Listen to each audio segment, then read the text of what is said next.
I, female 29, knew from a young age I didn't ever want to have or raise children.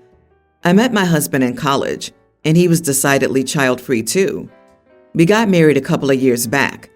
My husband's younger sister, 24, has 3 kids, a male kindergartner and a male and female toddler, with different deadbeat guys. 2 months ago, she left all of them at our house, said she was going to go on an errand, and never returned. Just left. We filed a report and everything. Last we heard, she was safe, but didn't want to return. My husband's mom is a minimum wage worker, barely scraping by. She was a single mom and didn't want to raise these kids. I don't want to raise them either. Don't get me wrong, I feel bad for them, but raising kids is a huge responsibility I don't want to take up. In the 2 months they were here, our expense has increased. We had to buy them clothes and stuff, and they're sleeping in our living room on air mattresses. We only have 1 bedroom. I had to work from home and look after them because my husband couldn't work from home, and daycare for 3 is expensive. It's been rough to say the least. It's all on me. CPS got involved and asked us whether we wanted to keep the kids. I do not. I thought my husband would be on the same page, but he wants to keep the kids. CPS has asked us to decide quickly and make necessary changes. Get a bigger home for one. My husband and I have gone back and forth on this. I cannot live the next 16 years like this. Raising kids is hard and expensive, but he wants to be there for his family, which I get. So yesterday I told him I wanted a divorce, quickly, before he made any commitments and dragged me into it with him. He called me an idiot for divorcing over kids, for abandoning him when he needed me. I told him he knew my boundaries well in advance, and this was a commitment, children, that he was unilaterally deciding on. Am I the idiot for wanting to divorce my husband because he unilaterally decided I would sacrifice 16 years of my life, career, and health to assume a mother role he knew from the get-go I didn't want in my life? Edit. I basically don't sleep for more than 3 hours and am on the verge of losing my job. That should explain how much I get to work. The sister is safe? Great. Maybe she can use her newfound freedom to take on a couple of jobs to earn money to pay child support for her own kids, or get thrown in jail for being a deadbeat mom. You are not the idiot, because forcing someone into parenthood is also bad for those children. If you're ill-equipped or unwilling, those children will be the ones to suffer for it. They deserve parents who want them wholeheartedly and nothing less. It would be better to end this marriage before the resentment of the situation takes over your life. He wants to keep the children, but you have to accommodate and take care of them all day long. If you want to shut this down with your husband, ask him who he thinks is going to stay home and take care of all 3 kids, since you can't afford daycare. I tell him that if I'm allowed to go to work and he's going to stay at home and take care of the kids, then no problem, because you know darn well he won't agree to that. I don't think it's about shutting him down. This is just a tragic and awful situation. It's commendable and understandable that the husband doesn't want his nieces and nephews to be taken by CPS and thrown into foster care. It's also understandable she doesn't want kids. He also may not have thought that far ahead yet, but it's also possible there are government programs or subsidies that can help given the situation. There may be a solution, and they may get divorced and end up wanting different things here, but the only villain is the sister. And hopefully, they can at least work together to figure out a transition plan for the kids who are innocent in all of this. Everyone is calling the sister an idiot, and she is, but those kids had another parent too. When do the deadbeat dads have their comeuppance? It just angers me that people call for the mother to be arrested for child abandonment when the fathers also abandon their children. Like, I'm not defending the mom. They're just all trash. Imagine as a child that your dad leaves, your mom leaves you, your grandma can't take you in, and then your uncle and auntie give you up. OP got dealt an awful hand, but the kids got even worse. It's no secret that I'm not very strict with my kids. 2 boys, teenagers. They don't have a curfew. I don't get mad at them if they don't get good grades. I don't ground them, and they have girlfriends I allow them to see, have over. Yes, I know my older one has smoked weed, etc., etc., etc. And guess what? The boys are typical teenage boys, but they're kind-hearted and sweet. We have an excellent relationship, and they're actually home more often than not. While we aren't strict parents, we also taught them to be kind, generous, and respectful. And it actually worked, though we do have some bad days, but no one's perfect. I have a friend who's a great mom, but she and her daughter cannot stand each other right now. She complains about being unable to connect with her, but I don't say anything because every child is different, and I also don't have any daughters. My parenting style won't work on every child either. This friend came over for lunch, and both of my boys were home. One of them had their girlfriend over, and we chatted briefly before they both went upstairs to my son's room. My friend looked shocked and said, "You're seriously going to let them be alone in his room?" I just said, "Yeah." And she was like, "I could never do that." I just laughed along with her. Then my eldest came downstairs and says, "Hey Mom, I'm ordering food. Do you want anything?" I said no thanks and turned back to my friend, and she looked shocked again and was like, "But you cooked food." I told her he was old enough to eat whatever he wanted, and he's ordering food with his own money that he earned. So why would I stop him? It's not like it's a special occasion, or I specifically cooked food for him. Besides, what I cooked was just fancy-looking grilled cheese sandwiches. My friend made a face and kept telling me that what I was doing wasn't right, and that I was acting like their friend, not their parent. And even teenage boys need rules to become good people. I tried to change the subject, but she wouldn't let it go. So I said, "I'm sorry, but I'm not taking parenting advice from you." She went quiet before yelling at me and saying that I was the weird one, not her, and that I couldn't be serious. I told her she should probably leave, and she said I should. "I didn't know you were such a mean person. I pray your kids never talk to you again when they realize how much you failed them." Now, I'm not asking for judgment about my parenting, but am I the idiot for what I specifically said to my friend about her parenting? I feel a little bad because it is a sore spot, and she's not a bad parent. She said this, "I pray your kids never talk to you again when they realize how much you failed them." That is an absolutely horrible thing to say to someone, especially someone who's apparently a friend. Not the idiot at all. Your boys sound like good kids. She sounds like someone who recently realized that her problem with her child are a direct result with her authoritative style, but isn't really dealing with that, and so is lashing out. She needs your boys to hate you because your style of parenting is what her daughter wants, and it's working for you. But she's mired in her style, and on some level, she fears that her wish for you is precisely what's going to happen to her. Bingo. I had a similar experience with my parents. I'm now 33, and I still have a long list of normal experiences I never got to have when I was younger, like having posters on my bedroom wall, throwing a party, or flying a kite. OP, you found a method that works for you and your family. Stick with it. Honestly, it's really short-sighted of your friend to complain that her parenting is going poorly in one breath, then insult yours in the next. She had it coming. My mom named me, teen male, Cassian, after her mom, my grandma, Cassie, who died when Mom was 7 years old. My grandpa remarried after Grandma's death, and my mom and her stepmom never had a good relationship. My step-grandma tried, but she was always insecure and jealous that my mom thought so much of my grandma and never saw her equally. Mom and Dad wanted to name their kids after people they lost, so I was Cassian, after Cassie. My step-grandma always had a visible dislike for my name.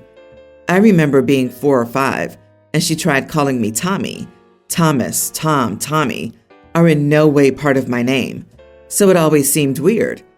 I don't remember how long it lasted, but it was long enough that it stood out to me as happening for a while. She cringed whenever someone called me Cassie or Cass for a nickname. I didn't like her doing that, which made me dislike seeing her and Grandpa. She stopped with the Tommy stuff for a while and then tried to get away with calling me Birdie. I told her I didn't like that and she needed to call me Cassian or Cass. She told me she'd like me to have a different nickname, and I said no. I don't want some random name as my nickname. Grandpa asked me to compromise, and I told them they could call me by my name or I'd tell my mom. Mom didn't hear this stuff typically. The most recent time she did this was 2 years ago. I decided to say screw them in my head, and now I haven't spent any time with them since. Mom never really visited, but now she always makes excuses for them not to visit. We only see them now during family functions. Grandpa contacted me a few days ago and asked me if I would come to stay with them some weekends. He said my step-grandma was feeling abandoned because it was apparent none of the grandkids were interested in spending time with her, and he thought it would be nice for me, as the oldest, to set a good example and help them out. I said no. He told me I could do this small thing for them, and I owed them that much. I said I owed them nothing when she constantly disrespected me by calling me by a different name and refusing to listen when I said I didn't want to be renamed with a nickname. He said she's my grandma, and I said no, she's not anyone's mom or grandma, and she's still bitterly jealous that grandma hasn't been forgotten, and that's not our fault. He told me I was being disrespectful, and I could hear his wife in the background. He called to tell my mom, and she backed me up and told him to leave me alone. Am I the idiot? Not the idiot. Your name is Cassian. If she wanted to give you a nickname, she could do what everyone else does and use an actual nickname, sweetheart, honey, lovely, etc., not a new name. How is Birdie or Tommy even close to Cassian? If she resents your name, that's for her and her only to deal with. You can't just rename someone because you don't like it. Your name is yours. She has absolutely no right to change it. Sorry you're going through this. Cassian is a lovely name too, by the way. Some adults have some very strange ideas about what disrespect by kids is. Sadly, your step-grandma is going about things so badly when she likely does want to be a part of her husband's family, but it's entirely on her and her disrespect of your name that you don't want anything to do with her. You're right. You don't owe her anything. The audacity of some people. I would block both of them. I, 32 male, am marrying the love of my life, Yael, 31 female, next spring. We live on the West Coast. However, we're having the wedding in Florida because that is where Yael's grandparents and great-grandmother live. It's crucial for us that they were there because they mostly raised her. I have a larger family, and I'm not close to most of them because they're the worst. One of my cousins, 22, non-binary, is angry about this for obvious reasons. I get that the situation there is crappy, as I didn't invite them. They don't have to go if they don't want to. The cousin decides to try and put me on blast for the wedding location. I posted a rebuttal. I didn't invite my cousin because of something they did 4 years ago, which was making a prank video where they tricked my Jewish girlfriend, Yael, into eating pork. I still have the video saved as evidence of why my side of the family sucks. I don't want someone who pulled a stunt like that anywhere near my Jewish in-laws. So I posted that, and now everyone my cousin knew is turning against them. My cousin called me freaking out because their boss saw it, and now they got let go. I replied that it sucks to suck, and hung up. I think I'm doing it right by protecting the people I call my family, but some of my friends think I went into overkill on the video since it cost someone their livelihood. Not the idiot. Your cousin brought it down on themselves. They didn't need to publicly blast you, and you don't need to protect them from their own misdeeds. The pork prank is deeply offensive. You aren't having the wedding in Florida to spite your cousin because they're non-binary. You aren't inviting them because they purposefully engaged in having your fiancé break one of her religious taboos without her consent. As a Jewish person, this is horrifying to me. I can't imagine feeling so violated and then having everyone see me being so violated. Honestly, I can't believe Yael didn't press charges. Honestly, if she doesn't eat pork, she could have become gravely sick, like hospitalized sick, because her body couldn't process the pork. LOL, LMAO even. As someone in the LGBTQ plus community, I cannot fathom people who belong to this persecuted group harp on about our persecution and then do purposeful harm to other historically oppressed minorities. Actually, I can. It's probably the blatant narcissism. Enjoy your wedding. My husband, 35, and I, female 35, have high-paying jobs and are child-free. My brother, Charles, 37, and his wife, Bailey, 36, are both middle school teachers with 3 kids. 2 months ago, Bailey asked if something was different about me since I looked so refreshed and glowy lately. I excitedly told her I started using an acne medication prescribed by Derm. I joked that it's like the fountain of youth in a tube. I explained it's helped so much with my hyperpigmentation, fine lines, wrinkles, etc. It's made a pretty huge difference, in my opinion, and it's pretty affordable. She was like, "Wow, really? Maybe I'll check it out." I told her she totally should, and I highly recommend going to an appointment. Bailey gave me a ring a few days ago and told me she could get an appointment and prescription after being more frugal with their spending. I told her, yay, let me know how it goes. However, she said she didn't realize it would be so expensive for a tube, $140, and asked if I maybe have a spare bottle. She said she thought it was affordable and wasn't sure what to do. I apologized and said I didn't really have any spares to give her and said she should check out GoodRx for some coupons on the price. I also apologized for saying it's affordable and meant that it was a good price for me and wasn't thinking with my comments. She got quiet for a second and then snapped, "Right, we get it. You guys live like freaking millionaires while we're in the trenches." Her outburst took me aback, and I didn't say anything. She said I was being a witch for not trying to help her out and said it was my fault for misleading her about the price in the first place. She said she saved for weeks to get that appointment. I told her we could continue this conversation later because I wouldn't sit here and be insulted. I hung up. She later texted me an apology, saying she'd just been so overwhelmed with the kids and her body postpartum that she took it out on me. She then added if I could loan her some money, she'd appreciate it, for a medication she really needs. She joked we could use it as a tax write-off like other rich people. I didn't reply to her text. My husband agreed that she's being ridiculous and acting like this is her diabetes medication when it's purely cosmetic.